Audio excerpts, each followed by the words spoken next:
Because my dad says you're probably just some unemployed bum trying to steal the prize money that I deserve, and that you're a cheater. For all of you controller players out there, I'm sorry for what you're about to listen to. It's not going to be easy to digest. It's a conversation that's definitely really big, really relevant, and needs to happen. We're talking about some controversial controller topics, some controversial console topics, and all things Apex Legends in today's video. So leave a like, subscribe to the channel if you're new. As always, we are almost at 100,000 subscribers, and once we hit it, I'm releasing my Apex song. I think you guys will love it. It'll be cringe, but it'll be fun. So let's talk about the controller controversy first. So this was actually starting over in a different game. The Apex pros, the Apex streamers, and the Apex YouTubers picked up on this and decided to bring this conversation over to Apex, and it made a lot of people mad, considering a lot of people play Apex over on the controller. Actually, the majority of the player base are on console, and then also a really big portion of the PC community is on the controller as well. So this was coming from Inhuman, got 2,500 likes.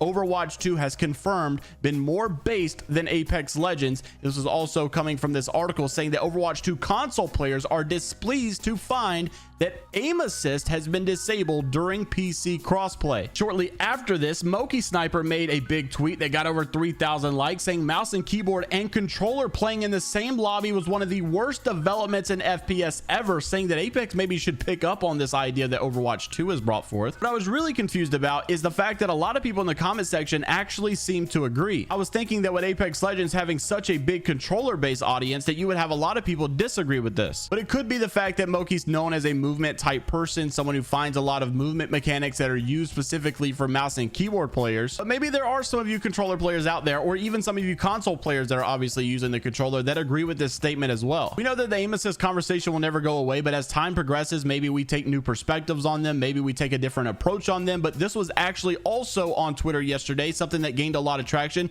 A lot of people were retweeting this, a lot of people were commenting on this. This was coming from someone on Twitter. I really don't know how to pronounce this guy's name, honestly. Is Nair, I'm not sure, but he said, for anyone that argues that aim assist is not a soft aimbot, just show them this clip from the modded R5 Apex where aim assist is bumped all the way up to the 1.0 value, because if you guys don't know, aim assist is on a 0.4 value on PC and a 0.6 value on console. So the aim assist bumped up all the way to a 1.0 value is actual aimbot. You guys can see it's fully tracking this guy completely. Now this is the post that really caused a lot of people to start responding, and there was actually a lot of engagement on this post and a lot of people giving their opinion. Like I said, a lot of retweets, 94 quote retweets, and then 80 regular retweets. So a lot of people were involved with this post. I think the point he was trying to get across was very obvious, but this is something that I think a lot of people had a mixed opinion about. So I want to approach it from both sides and then get your opinions down in the comment section below. So what he was trying to say was saying that this is just a reference for those arguing against the fact that aim assist is not a toned down aimbot, because it is. 1.0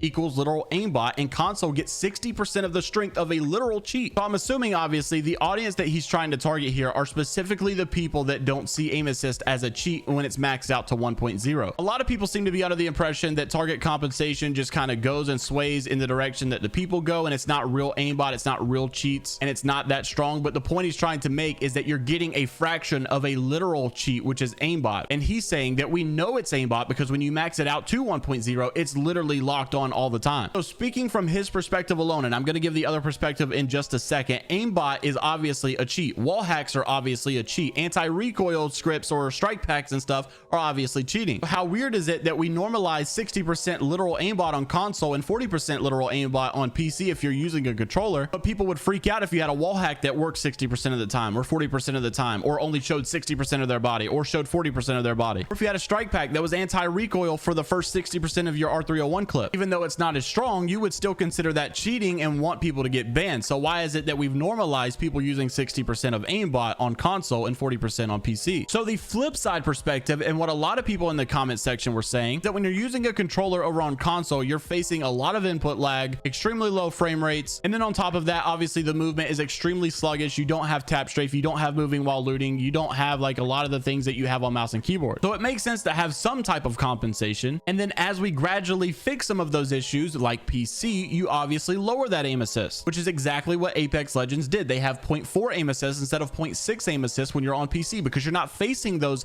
extremely bad input lags, you're not facing those really low frame rates anymore, which explains the 50% fractional increase from aim assist values on PC to aim assist values on console, insinuating that as we minimize the issues that controller players and console players have to face every single day, we can obviously begin to lower and adjust that aim assist. There's also some people out there arguing the fact that aim assist bumped up to 1.0 is actually not hard aimbot, but rather a very hard version of soft aimbot. And they say that because if you watch the video in slow motion, you'll actually see that there's a point of the video where the crosshairs are not dead center, and hard aimbot, we all know, is like full-blown lock-on dead in the middle. Like if you guys have ever seen those videos of cheaters on Apex, you'll know that there is not a single stutter ever made. It's just dead on. So the fact that these two posts went viral on like the same day was kind of weird, but I would assume that this is why you were getting tweets like this from Moki saying that mouse and keyboard and controller playing in the same lobbies was one of the worst development moves in FPS ever. Obviously there's two sides of this, but I'm very interested to know not only how you guys feel down in the comment section below, but what option would you propose if you're going to make a change? Obviously no one in the perfect world wants artificial aim to be in the game whatsoever, but I can't say that they shouldn't have some type of compensation considering the massive advantage that mouse and keyboard players do have in most of the situations, especially for the people on console who don't even have the option to play mouse and keyboard if they wanted to. This links back to the question that we had many weeks ago, is should crossplay even be in the game anymore? We know that there's a lot of pros in the community that actually want crossplay removed, and I'm interested to know on how you guys feel about that situation as well. Now, are you guys ready for a surprise? Welcome back to the golden nugget section of the video. This is an OG thing where I'm going to rip through some Apex news that you probably need to know but doesn't need like a 4-minute subject topic. If you made it this far in the video, comment down below golden nuggets. This is so OG. I'm actually excited about this. So let's rip through these very quickly. First things first, a lot of you have been asking about the golden ticket. Look, if you guys do not have your golden ticket yet, you will not be able to go travel to the brand new Apex map. What you need to do is go to the replicator. You need to craft with 125 crafting medals here, and then you will be able to unlock the golden ticket. Make sure to pick it up. I saw a lot of you were actually just picking up the gold gun you get. You need to pick up the golden ticket as well. Once you do that, when you go back into the lobby, you will have this unlocked mode right next to the tournament feature that says unlocks in 7 days, and it's going to be a brand new home. This is going to allow you to take part of the next teaser, which is going to be on October the 19th, where you can go travel and look at the new map. It's going to be on like a zip line feature, so you're going to be able to ride the zip line throughout the map and take a look at a lot of these locations. The zip line, I'm assuming, is going to work similar to how the train was in World's Edge, but I'm not sure if it's just specifically for the teaser or if there's actually like this full-blown monorail system on the map. I also wanted to mention this. I'm probably going to hit on this a little bit more heavy in the next video. I got to find some other topics to kind of relate to it, but this was something that I thought was very interesting. A lot of pro players, a lot of pro coaches, a lot of YouTubers, a lot of streamers, and even just your ranked players in general were very aggravated because the current state of Apex Legends ranked right now doesn't seem to be in the best spot. A lot of people are aggravated because it's just a kill race, to be quite honest with you. But this was actually coming from the Apex Legends mobile team,